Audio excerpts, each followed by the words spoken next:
Welcome and thank you for joining today's events hosted by the Foundation for Defense of Democracies. It's Wednesday, October 11th, and we are honored to host U.S. SOUTHCOM Commander General Laura Richardson. Our discussion today will focus on the U.S. response to China's increased activity in Latin America and the Caribbean. I'm Elizabeth Robbins, FDD's Vice President of Communications. We're pleased to have you here for this conversation, some in person, others tuning in live. So let's set the stage.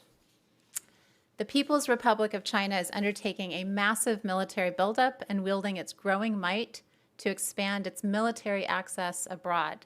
The growing threats from China's buildup in the Indo-Pacific have expanded well into our hemisphere and U.S. Southern Command's area of responsibility.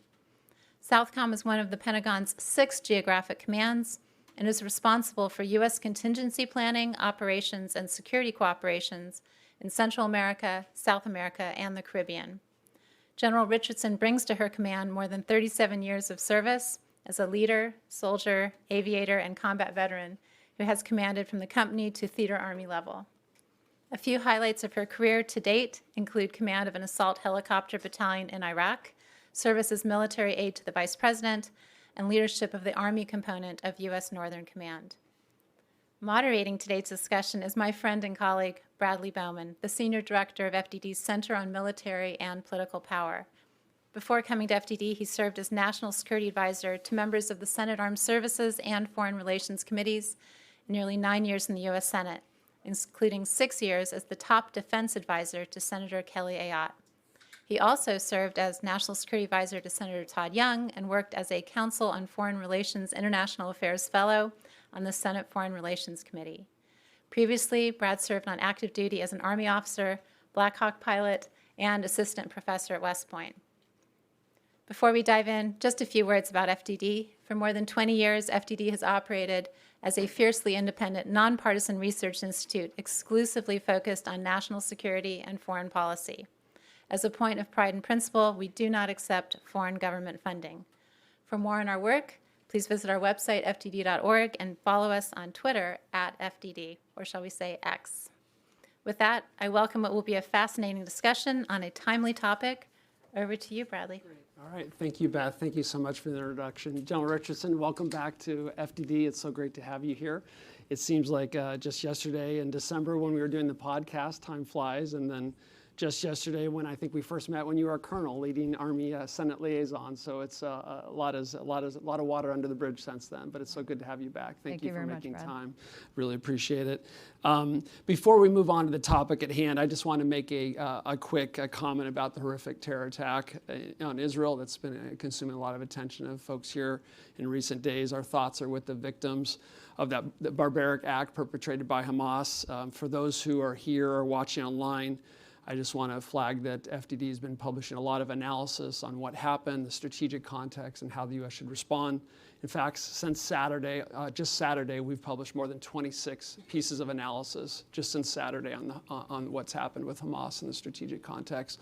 So if you're interested in that, I encourage you to go to line, and that doesn't include numerous podcasts. But that's not our topic today. Our topic today is Latin America's China problem, and there's no one better here to talk about that, I think, than you. And so welcome again, and with your permission, I'd love to just jump right in.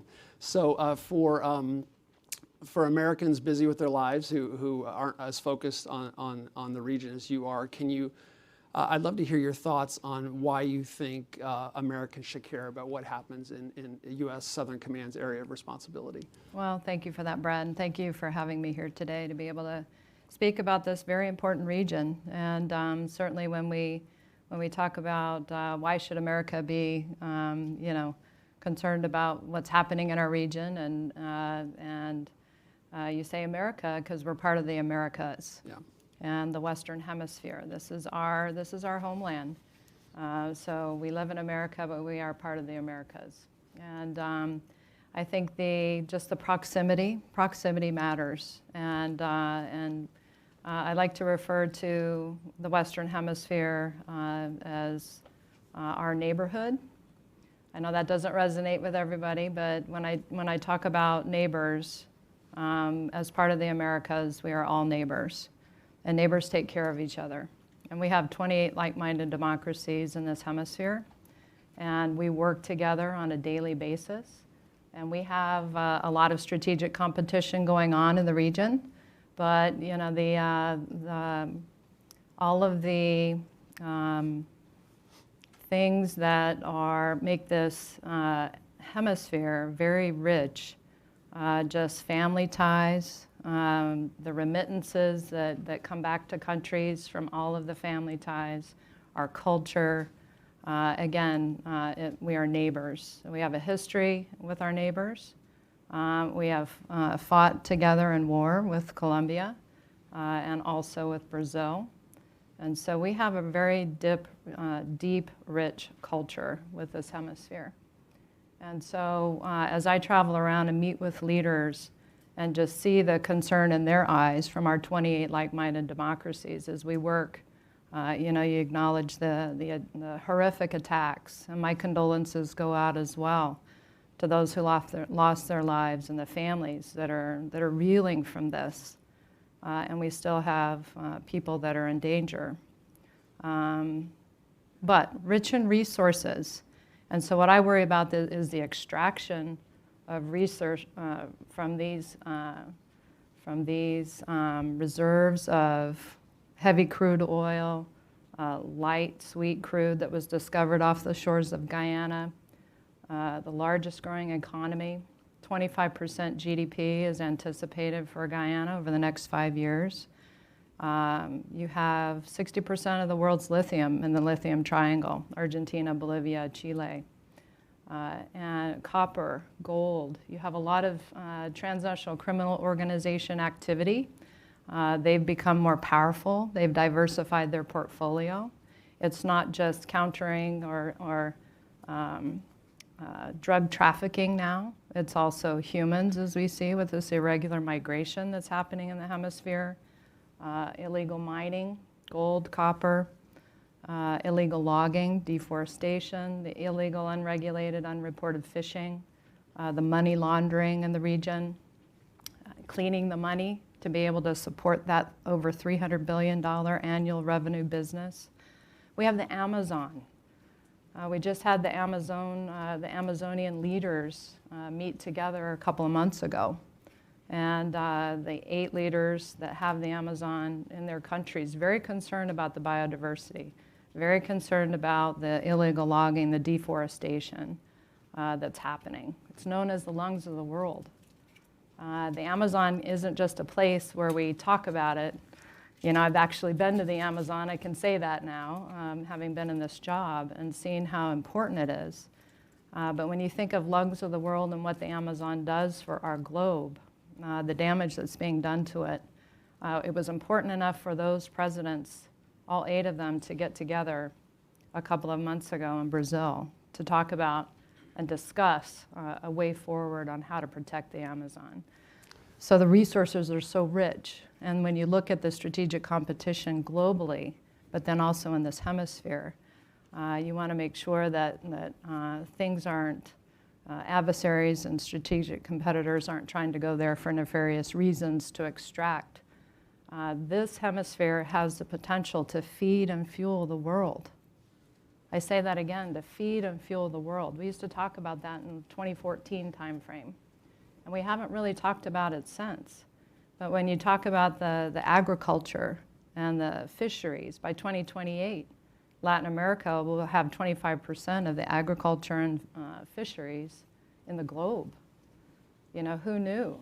So we should be talking about the potential of this hemisphere, not the insecurity and the instability that can take it another direction. Thank you. A great overview and challenges and opportunities, and I think that's important that you highlighted. I do want to drill down on what the People's Republic of China is doing in a number of areas. You've said that, quoting you, the PRC is investing in critical infrastructure, including deep water ports, which among other things can have a potential dual use for malign commercial and military activities. Would love to hear just a little bit more about what you see the PRC doing in terms of deep water ports in the area. Yeah, so in the over 17 countries, deep water ports, it's all the critical infrastructure, and that's what really is concerning to me. So largest military buildup since World War II of any country in the globe. the military buildup, conventional and nuclear, and then you look at what looks to be investment through the Belt and Road Initiative. 22 of 31 countries in the hemisphere have signed on to the Belt and Road Initiative. And I would say that really for the countries, they're really looking for economic assistance. And you have, as I mentioned before, 28 like-minded democracies trying to deliver for their people. And we have got to show that democracies do deliver for people. And our leaders in the hemisphere are generally in one term, in the seat, one term for 4 years. They're working on a stopwatch, not a calendar. And they're trying to make things happen very, very quickly in the midst of insecurity and instability. And I would say with COVID, you know, the economics, for these countries with COVID, a lot of them rely on tourism. And I would say during COVID, we all know what happened during COVID. There wasn't a lot of tourism going on. And so these countries are still reeling from the impact of COVID. We are as well in the United States. We see how we've been impacted too. And so how do we economically help these countries? I go back to the potential of feeding and fueling the world. We want our neighbors around us. We want our neighbors, all of the Americas, to be secure. We want them to be economically able to support themselves. We want them to be able to have the security to be able to defend themselves, right? The stronger that they are, the stronger we all are in the Americas. And so the ability to help with that. In my mind, it starts with the economics, as I've been in this position for about 2 years and traveled around, meet with leaders, see the security challenges, see it firsthand, talk to leaders, look them in the eye and understand. I have to understand their challenges through their lens, not how I see it. It's how they see it. And then how do we support that? So I've been working, really hard to, not just pressurize our abilities and from the military perspective, and military equipment and helping their militaries and their public security forces. Number one, that's how we build a strong deterrence is through, the strength of all of us together. And I call that team democracy. Secretary Austin uses integrated deterrence, as a term that we have in our national defense strategy. But when I talk to my partners and our partner nations, I use the term team democracy because that's really what it is.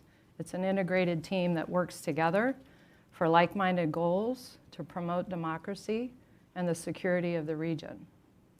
And so, no, thank you. And I've seen you discuss elsewhere what some Chinese-linked entities are doing in and around the Panama Canal. So speaking of maritime infrastructure, that strikes me as somewhat concerning. But I want to pivot to some space issues, which I know have been an area of focus for you. Senate Armed Services Committee Chairman Jack Reed said in March that the PRC has set up, quote, a network of space tracking stations in your region, which are probably doing more than space tracking. And my colleague Craig Singleton has published a visual that I highly recommend folks look at that details China's efforts to establish military bases around the world. And in that, he highlighted the fact that Argentina signed a secretive 50-year agreement a few years back that is managed by the China Satellite Launch and Tracking Control General Organization, which reports to the PLA's strategic forces. Based on our research with deference to you. I would love to hear kind of your assessment of what you think Beijing's up to in the space domain in your area of responsibility. Yeah, so as we talked in the last question, Yeah. just about all the critical infrastructure. So you mentioned the deep water ports, Yeah. space, most space infrastructure. So I'm one of 6 geographic combatant commands, and we have the most PRC enabling space infrastructure in this hemisphere. Which is, that's number one, that's a concern for me. Obviously, I go back to the largest military buildup, conventional and nuclear forces for the PRC since World War II.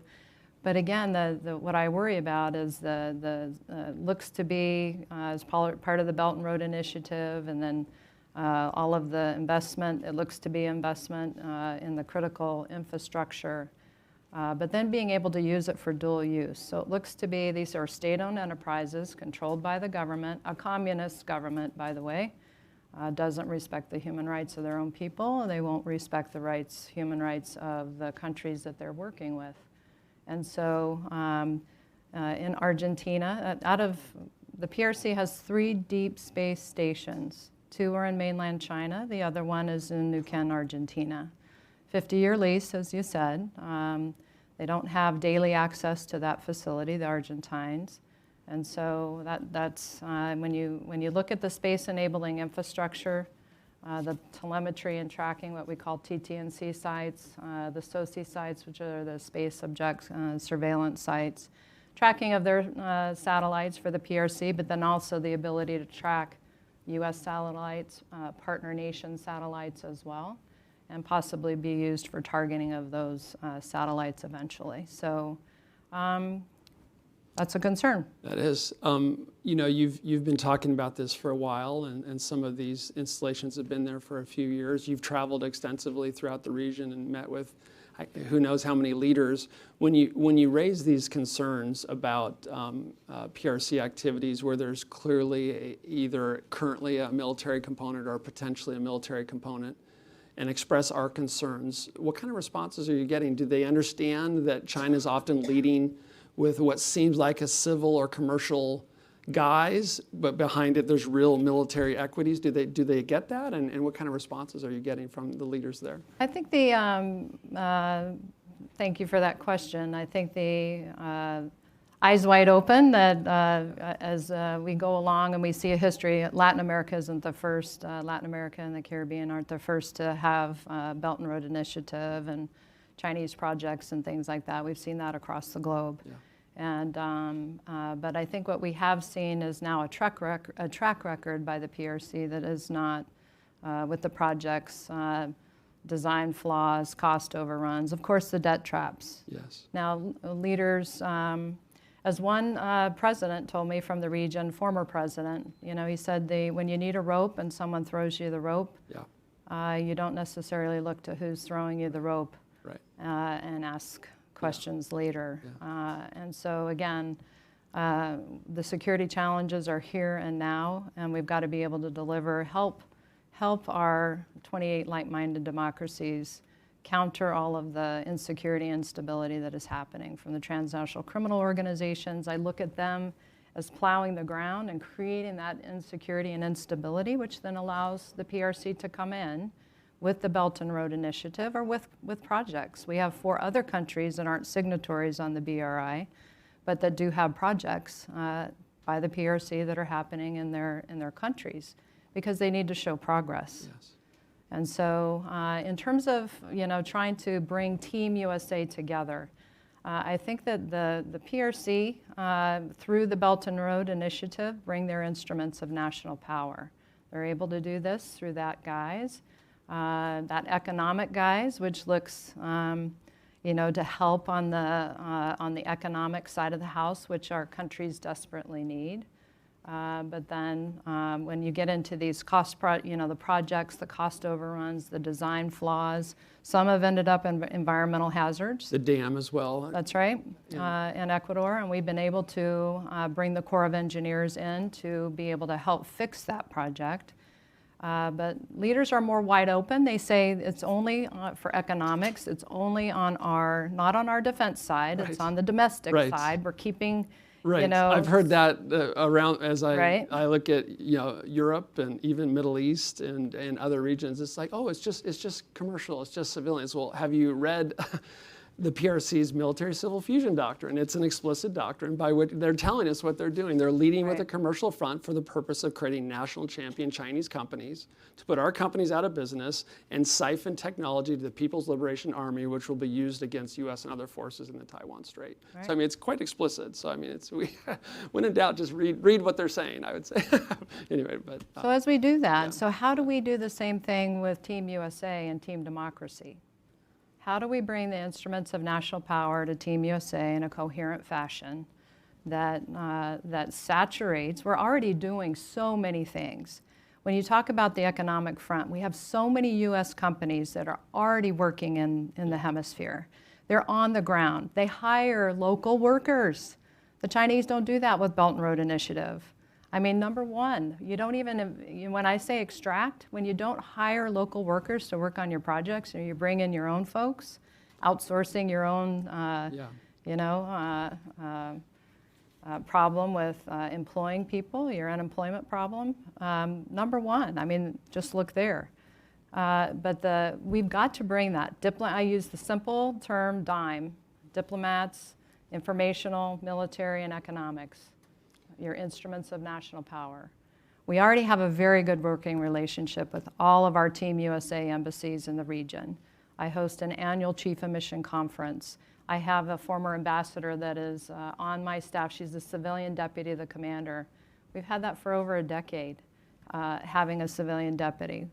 We talk almost daily with our ambassadors in the region. So we have that informational, but I will put a plug in that we have close to 50 ambassadors that still need to be confirmed. Right. Speaking of the Senate. Globally, not in the hemisphere. I have about half a dozen that still need that, right? But that continues to happen. And that matters when someone's a confirmed ambassador coming in with that title. That matters in these engagements. Your number one diplomat has to be on the seat. That's your ground game. Yep. That's your ground game in our countries. And we can't have gaps of years. I've had gaps of years of U.S. ambassadors in the seat, and you can tell what countries that we have ceded ground to our strategic competitors because our number one diplomat hasn't been in the seat. So I would just say that over many years, that's the first holds that take place. And so I would say that's blocking our own field goals from Team USA, and we need to do better. It's a national security issue. Informational, the information domain, I say we're in conflict in the information domain. In Latin America, we have over 31 million followers with Sputnik Mundo, Russia Today, Espanol, and Telesur. They don't run justification or verification journalism. They spread disinformation. It undermines democracies across the hemisphere. And we've got to do better than that. We have got to get something in the region that is a very specific promulgating democracies and how democracies deliver for people. Military side of the house, again, we're doing a lot of things to pressurize the system. Our foreign military sales, foreign military financing, excess defense articles, speeding that process up, working very closely with not just Department of Defense and the services, and we have FMS cases with all the services, predominantly Army though, I would say 2/3 of the cases, but then also within the interagency, because there's a lot involved, because we want to make sure that the equipment that we give militarily is used for the right reasons, and it continues to be used, right, for the right reasons. All of this with the respect for human rights, the rule of law, professionalization of the militaries, which is what we bring to the table as the U.S. military, and then economics. So I've been working very, very hard on the economic side of the house. U.S. companies, what are their barriers to outcompete? I've talked to Secretary Blinken in May at the City Summit of the Americas. I've traveled with Secretary Raimondo to Panama a couple of months ago. We have over 150 U.S. companies in Panama. We have over 200 companies, U.S. companies, in Honduras, for example. We need to raise the profile and the branding of Team USA for our companies. What do you get with a U.S. company? You get transparency. You don't get cost overruns and design flaws and things like that. You know what you're getting with a U.S. company. They hire local workers. They invest in the community. They usually adopt schools, participate with hospitals. They become part of the community, right? So bringing all of these things together, how can we do that better for Team USA as part of team democracy in this hemisphere? You and I talked about in December, and you referenced it earlier with the rope, that if you're a leader that has a 4-year term and you're wrestling maybe with poverty in some places and you're eager to deliver for your people, that's all good. But you put out a tender and there's only PRC entities bidding on those tenders. Newsflash, we know who's going to win the tender. And I asked you directly in December, are Americans there to compete? And you basically, I don't want to put words in your mouth, you said in many cases no. So what's the problem? I mean, Right. what's the problem? Why don't we have America? We're proud of our economy. We're proud of our free market. Right. Why aren't there more American companies down there? And are we taking steps to fix that? Because we've been talking about this for a while. Are we Right. seeing progress? So we are taking steps to fix that as part of Team USA. And again, as Secretary Raimondo said, economic security is national security. Said that while we were on our trip in Panama. Panama and Costa Rica were just identified, and this was the day before our trip to Panama, as 2 of 7 countries that will partner with the United States on semiconductor supply chain. So they're emerging leaders in the region in tech, supply chains. So how do we help enforce that? Again, back to feed and fuel the world, tech, how are we bringing that into the hemisphere? And how are we making sure that Team USA isn't blocking our own field goals, right? I've mentioned a couple things already. I've been to the Inter-American Development Bank to partner with them, tell them about what I see in the hemisphere. How can we work better together? Are you able to reach the U.S. companies that are in these countries, that when there are projects from the IADB, that they can get a hold of these companies to participate in the tenders and actually compete? Are all these U.S. companies, are they aware and are they competing? How do we get them to compete? Been to the Developmental Finance Corporation to talk with the CEO there. And they have projects. They get individual investors to do projects in the hemisphere. And between the IADB and the DFC, these are big money projects. This is what these countries need. And so how do we facilitate that? DFC is global, though. It's not just the Western Hemisphere, right? So how do we make it attractive there? They have what's called political risk insurance at the DFC, right? So when you have concerns about insecurity and instability in the countries, it might not look so lucrative as a business is looking at the landscape of the countries. So that offers, I think that's huge. But we have to turn the corner on this balance of insecurity and instability or feed and fuel the world, right? How do we get over this hump? How do we go this direction and to be able to realize that potential versus just continue to wallow in the insecurity and instability that is really plaguing a lot of the countries? If you just take irregular migration, right? Irregular migration is off the charts. We see it. Families are on the move. Make no mistake, they're on the move in the hemisphere, and it is only projected to get increase. So can I ask you about that? Yes, if absolutely. I may, that's one thing I was planning for later, but I'll go to it now because you raised it. I think it's fair to say, and certainly not a partisan statement to say that we're confronting a real migration crisis on our southern border. A large portion of migrants trying to cross our southern border are coming from your area of responsibility. I saw that New York City Mayor Eric Adams had visited Mexico, Ecuador, and Colombia recently. Just very briefly, what is the core cause of the mass migration that we're seeing from your area? I remember years ago in the Senate talking about these issues, and that's kind of my theme here. It's like, gosh darn, we've been talking about a lot of this for a long time. What are the causes of migration? How can we address issues there so folks can stay at home and not risk the dangerous journey to our country? Right. So the 7 million migrants have poured out of Venezuela so far. A terrible humanitarian crisis that continues and is ongoing as we speak. And then having just been to the Darien on the Panama side and on the Colombian side, and working with our military and public security forces. So Colombia has obviously military, Panama has public security forces, border forces. Working with both of those countries as part of the trilateral agreement that the United States signed with Colombia and Panama back in April, prior to the expiration of Title 42 in May. And trying to work the 3 pillars to this: a security pillar, legal pathways pillar. So it was Administrator Power had made the comment, we have to get the strategic messaging out there. Everybody knows how to get a hold of a smuggler to illegally make a journey through the Darien, a very dangerous jungle. but nobody seems to know how to get to legally, how to get, get to the United States. And so that's the other pillar is the legal pathways, and the third pillar is development. And so since April, the military and public security forces have been conducting operations against the criminals but again, I talk about the transnational criminal organizations. They're not just trafficking people, and that's become very fruitful in terms of resources, but drug trafficking, in some cases the migration, the migrants carry drugs for the cartels.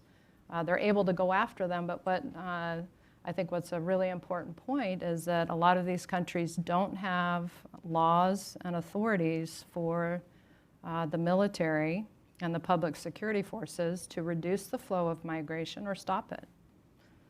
They'll go after the countering the human trafficking, but their job isn't to stop or reduce the flow of migration. And so it starts with the laws of the countries. Some of them have TPS agreements where they allow migrants to stay in their own country and assimilate and have programs.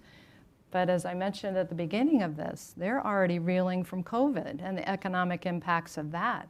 Then you add on 7 million into the hemisphere from Venezuela. And at the top of our list going through the Darien are Venezuelans.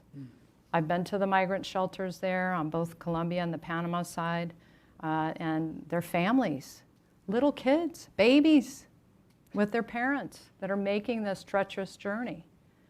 Families are on the move. Insecurity, instability, climate change, drought, can't get food, can't get health care, it's not safe, and they have their eye on the American dream. They either have family that's already in the States, and then I go back to strategic messaging. You know, if you just look at the strategic messaging, you can Google what folks are saying. It was well worth the journey because, you know, we have the American dream. We want to be there. We want to be safe. We want to have food. We want to take care of our kids. We want to drive a car. We want to have a house, and we want to be safe. And they say it's well worth the journey. We've got to do better than that. It can't just be the American dream. It has to be the Americas, the Western Hemisphere dream. How do we do that? That's a big, tall order. Yeah, yeah. But I'll tell you, democracies can deliver for people, absolutely. But how do we bring all of our instruments of national power? How do we work stronger together? How do we make sure that we're not blocking our own field goals? Yeah. We can do this. Yeah, yeah. And we are doing this. We just gotta ramp it up. We gotta step up. Outside the Department of Defense, it's right? a call to action. Yeah. Well, it's part of what Team USA does. Sure. I think just by virtue of the fact that I meet with leaders all the time. That's what SOUTHCOM does, what we bring to the table, we're able to do that. There are other things that are happening in the globe that take our time and attention from our senior leaders, right? Yeah. So, I'm talking to all of you because we can do this. Yeah. And we are doing it. We just got to do better, and it's a call to action. Thank you. I want to we have a distinguished audience here of congressional staff and reporters and folks from embassies. So I want to go to questions here in about 5 minutes or so. Just maybe a few last quick lightning round questions, if I may, General. On Cuba, the Wall Street Journal reported on June 20th that China and Cuba are negotiating to establish a new joint military training facility on the island, sparking concern that in terms of Chinese troops potentially and other security and intelligence operations just 100 miles off Florida's coast. That's not too far from your headquarters in Miami. Speaking of, proximity matters. Proximity matters. Yeah. So did that news in June surprise you? And can you provide any update on what China's doing in Cuba? So we continue to watch the PRC very closely with everything that is going on in the hemisphere. Everything that, less than an hour flight from Miami. As I said, proximity matters. I can fly to 80% of this AOR in 3 to 4 hours. I think we've forgotten that, quite honestly, how quickly that we can fly there, how close everything is. And we're watching that very closely. But and it's, how do we've had several things. It's not just what the PRC is doing. It's what Russia is doing in the hemisphere with the Minister of Foreign Affairs trip to the region in the spring, going to Cuba, Nicaragua, Venezuela, but then also to Brazil for meetings. The Iranian president coming to the hemisphere in June and visiting. Hezbollah activities, obviously, are a concern, and the diaspora that's in Latin America, making the rounds at Cuba, Nicaragua, Venezuela. We had the Iranian warships that were making the global tour. They came into the hemisphere from the Pacific and tried to do port calls at numerous cities, and those were denied, and the frigate ended up doing a port call in Rio. We've had a Russian warship in the region and in the hemisphere. So we're seeing a trend up of hardware that is coming into the region as well from our strategic competitors. And again, it's very concerning because I think that the region is, with the insecurity and instability, that we can do better in this vulnerable time to keep out strategic competitors that have malign intentions. As you know better than me, but I know from my background a little bit, if you can't see a problem, if you're not aware of it, you can't address it, and that makes me think of ISR, intelligence, surveillance, reconnaissance.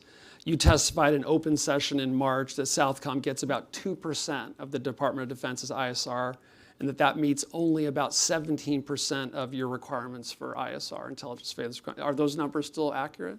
Yeah, they're still about accurate, of course. Yeah.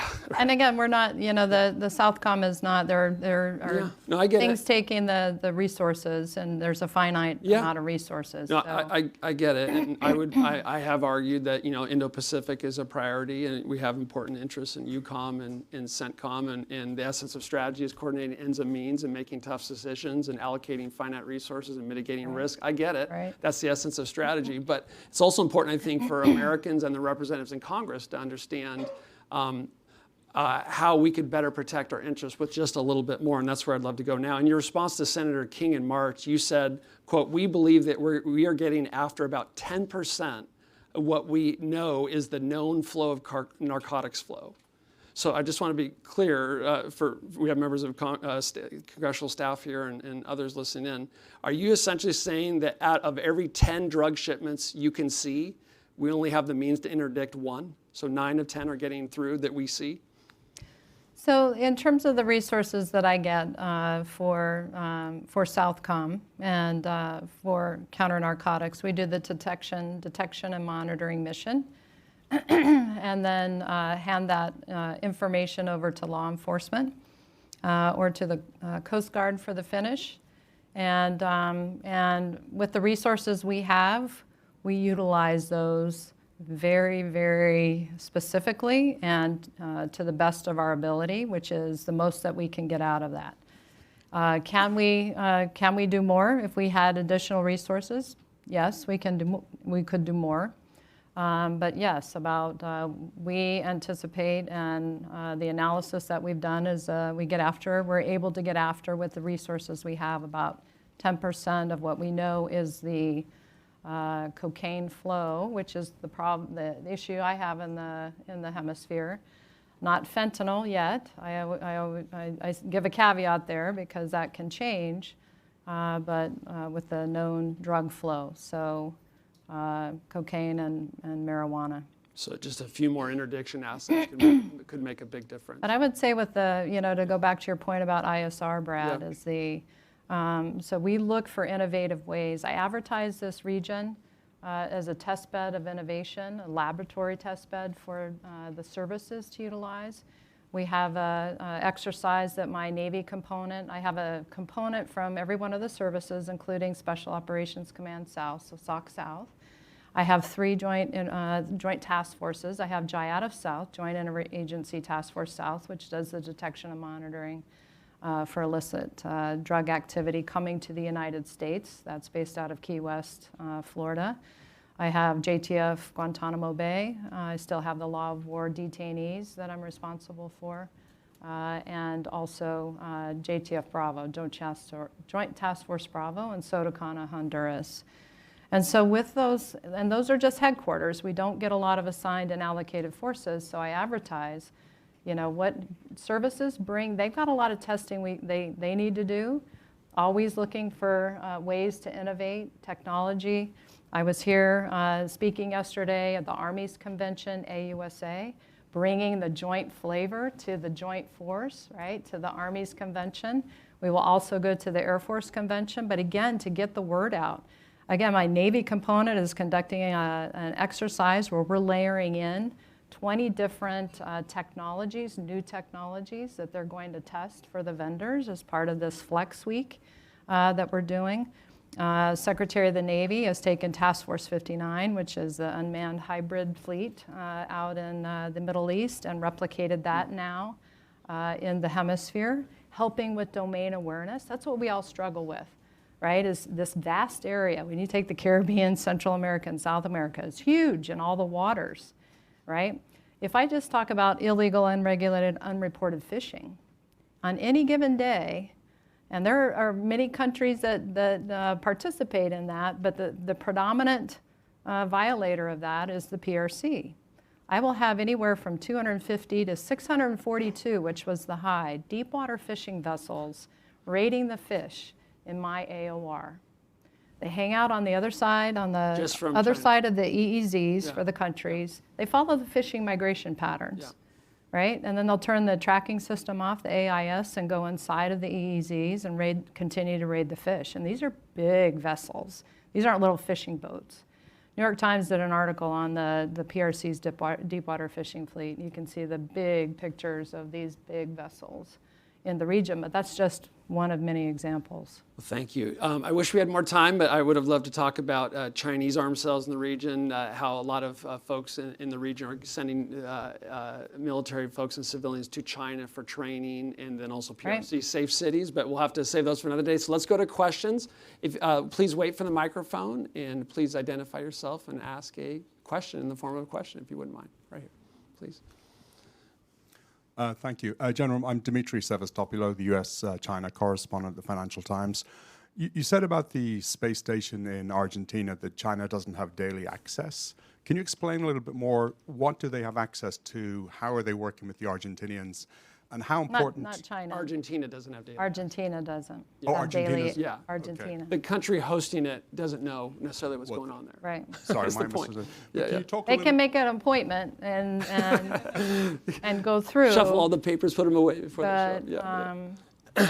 But can you talk a little bit more about what they're actually doing right now, and how important is that facility for their hypersonic program?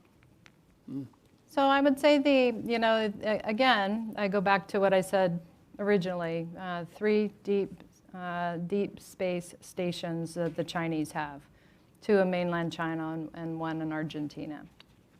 So when we talk about telemetry, the TT&C sites, the SOCI sites, being able to track their own satellites, but then also being able to track everybody else's satellites, and the concern for the targeting of that, and then what that eventually leads to. Yeah, I mean, the first step to destroying a satellite is being able to detect and track, right? I mean, so we don't have to be a rocket scientist to understand why they want to track satellites. Yeah. Thank you for the question. Good morning, General. Justin Katz with Breaking Defense.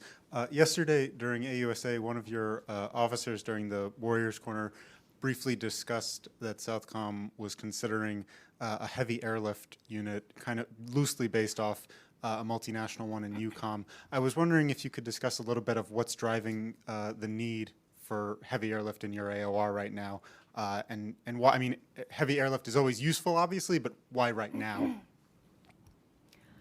Well, thank you for the question. Thanks for being there yesterday. I'm really excited about this. So the overall program is called the Theater Maintenance Partnership Initiative.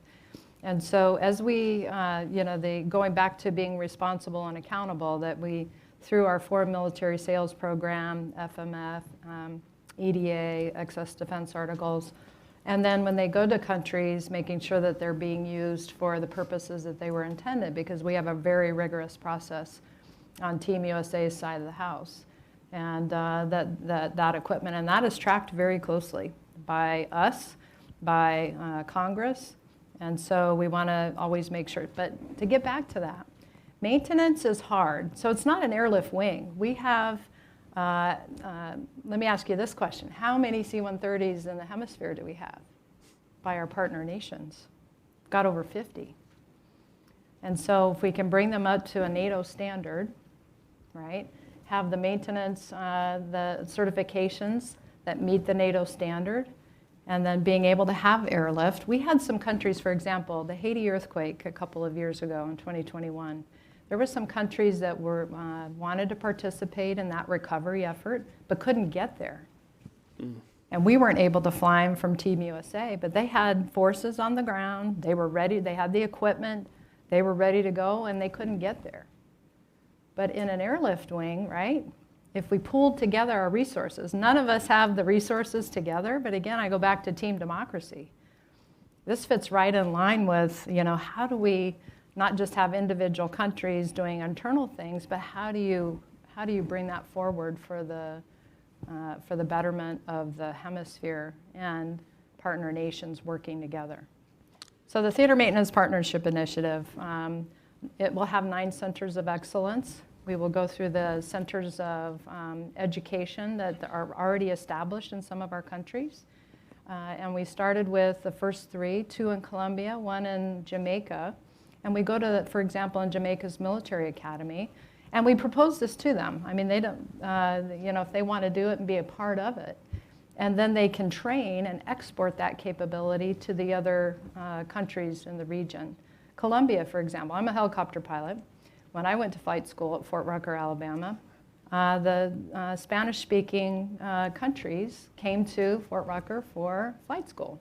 So some of them were in my class. Now, as of 2019, Colombia took that over, the Spanish-speaking flight school. They teach it in Colombia. So we have very capable militaries, Colombia, Brazil, Chile, very capable. But how do we help them with maintenance? Maintenance is hard for the U.S. military. It really is. And so if it's hard for us, I know it's hard for everybody else. Being a helicopter pilot, I know what it means to keep all your aircraft when you're in combat. You want as many that can fly in the air and not broke on the ground. So how do we help inculcate that culture from the tactical level of operator maintenance all the way to how logistics and sustainment, which is really hard. But it's the supply chain, right? How do you run that in your militaries and public security forces? That's hard. And so that's what we're getting after in the hemisphere. And I was just talking to Honorable Bowman, Chris Bowman yesterday, who is the SecDef's advisor for logistics. And we had talked about this last year, about this idea. We've been working on it 1.5 years in SOUTHCOM. We went and pitched it in the Pentagon, briefed over 20 different offices and stakeholders. We were able to get some seed money, and now we're implementing it. It's a 7-year program. It's 7 years only because we haven't thought of what's next, because we want to see how this goes. And the countries are excited about this, really excited. It'll touch on aviation maintenance, radio maintenance, vehicles, all of it. And I think it can really, really help in the hemisphere with our countries. That's exciting. Great question, Justin. Thank you. And it reminds me of foreign military sales. I would argue one of the great advantages of U.S. foreign military sales, it's not just like a Russian style, hey, we're going to give you something and adios, we're gone. Right. We're going to be there for decades to come with the logistics, maintenance, and With sustainment. the parts. So that it's flying not just today, but it's flying 10 years from now. And that's something I think it might take a little long to get the American weapon. It might be a little bit more expensive, but if you go but foreign you military got the supply sales, chain, you got the parts. Yeah. Exactly. And now you'll have the education. Other question training. right here. Yes. General, thank you very much for doing this. Jeff Selden from VOA. I was wondering, you mentioned the migration crisis. To what extent are the migrants coming not just from South America, but are pouring in from other countries, from other parts of the world into South America to get to the U.S.? And if you can, where are those places that they're coming from?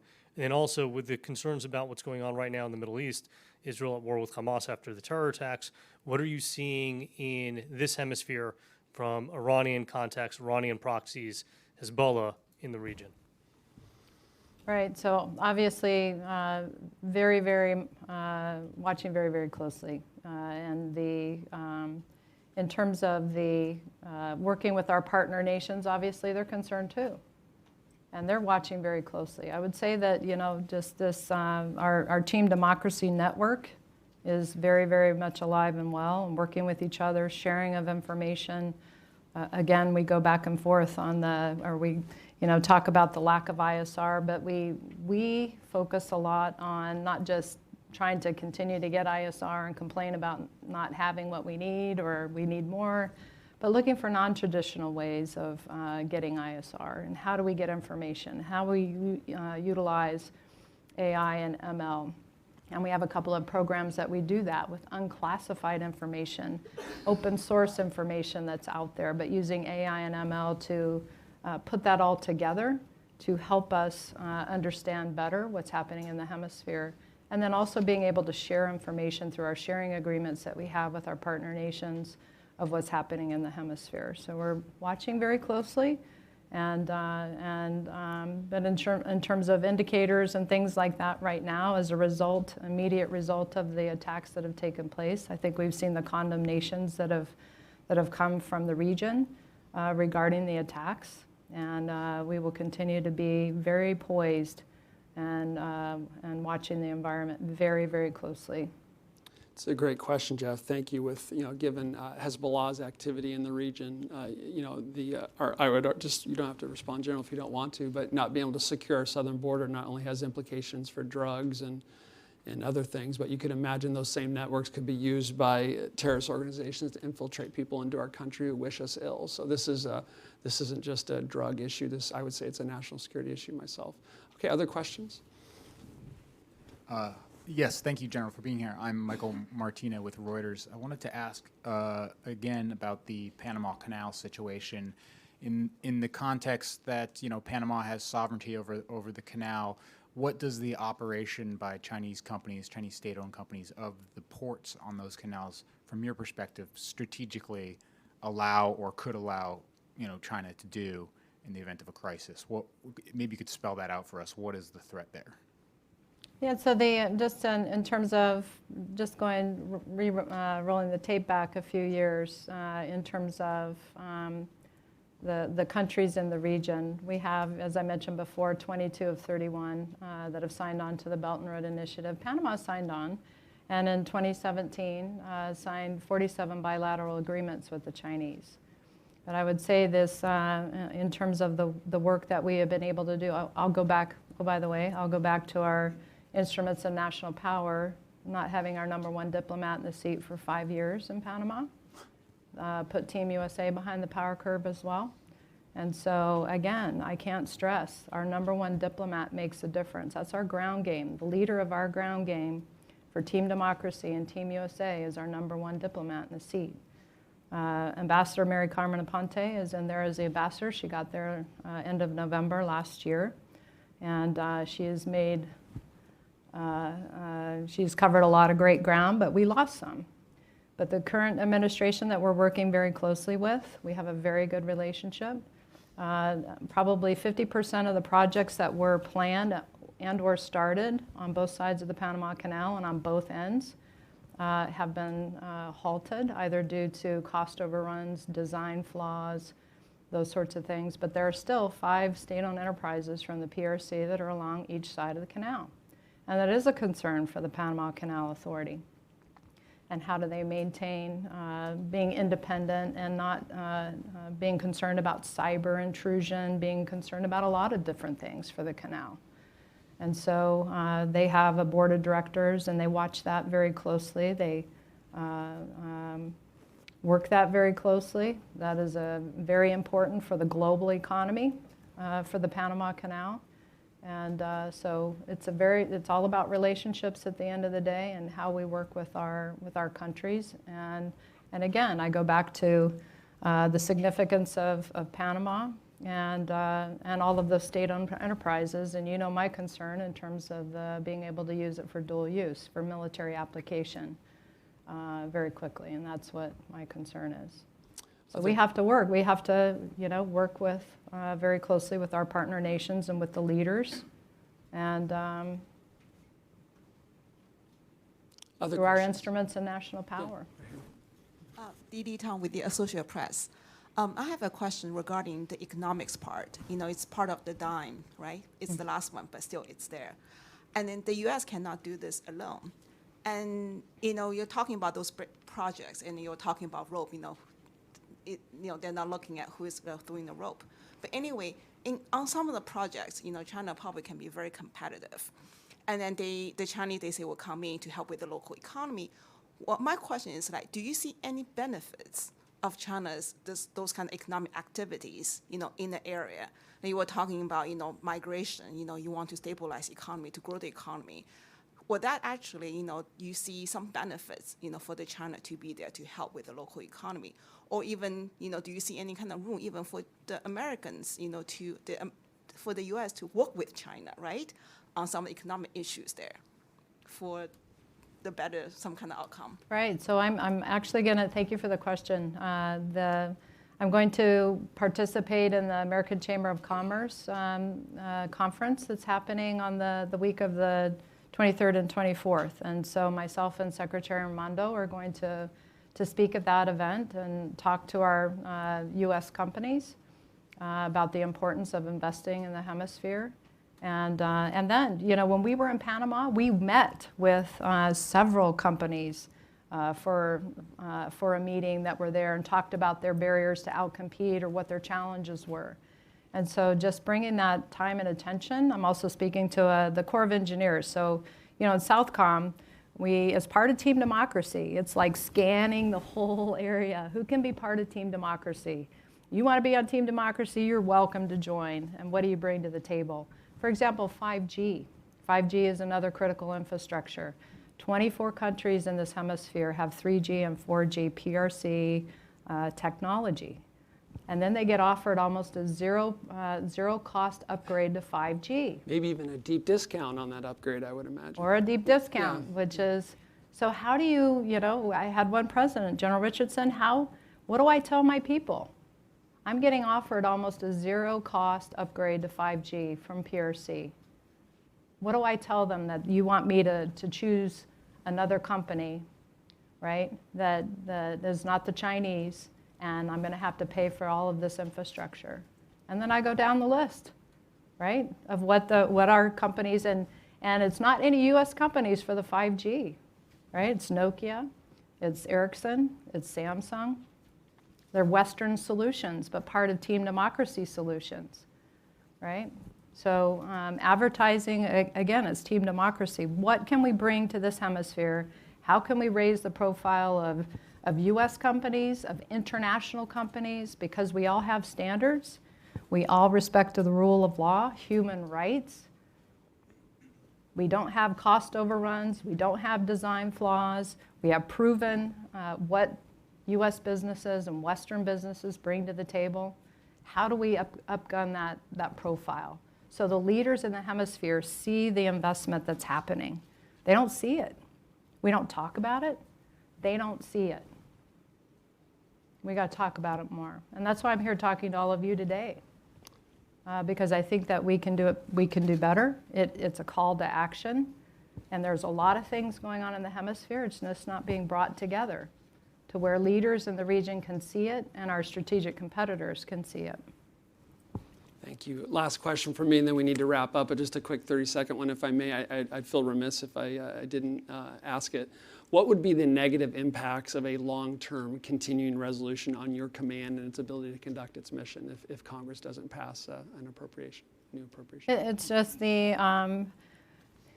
there's a whole host of things. We've got to, it's predictability. Yeah. Again, I go back to blocking our own field goals. Yeah. And economic security is national security. And as we work with, in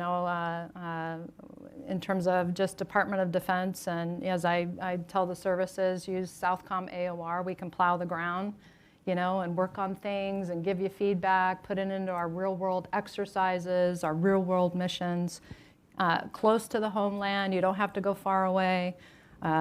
Folks are watching very closely in EUCOM, AOR, Indo-PACOM. We can do that here in our AOR, very close to the homeland at a cheaper cost, I would think. But just in terms of a long-term CR, you can't have new starts. Right. You can't start anything new. You get your dropper feed of funding as you go. You don't get your budget. We've got to be able to pass a budget. And I would say also for the holds that are currently on the military, or military holds, it's impacting readiness. It's causing unpredictability. We need leaders at echelon in the right place, where they're supposed to be, and not blocking our own field goals again, which is what we're doing. We can do better than that. So there's 3 congressional 2 items: confirm ambassadors, pass an appropriations, and stop holding the U.S. military accountable for policies they don't control. In what I would call, as someone who worked in the Senate for 9 years, an unprecedented hold that is a self-inflicted wound on our military readiness. All right, well, with that unsolicited comment, let me just say thank you, General, so much for being here. I really enjoyed our conversation. I learned a ton, and I just want to thank you personally for your service to our country over many decades, you and your family. I want to thank the men and women that you lead. I can't think of a better person to be in this job right now. I know it comes at great sacrifice, and I want you to know that you have friends here at FDD that want you to have everything you need to fulfill your Well, thank you. mission. I'm honored to be in this job, and thank you so much for your service and your continued service. Thank you so Brad. much. Thank you. For more information on FDD and the latest analysis on these issues, we encourage you to visit fdd.org. We also welcome you to look at our Center on Military and Political Power. Thank you so much for being here in person and for tuning in online. We look forward to seeing you again soon. Thank you.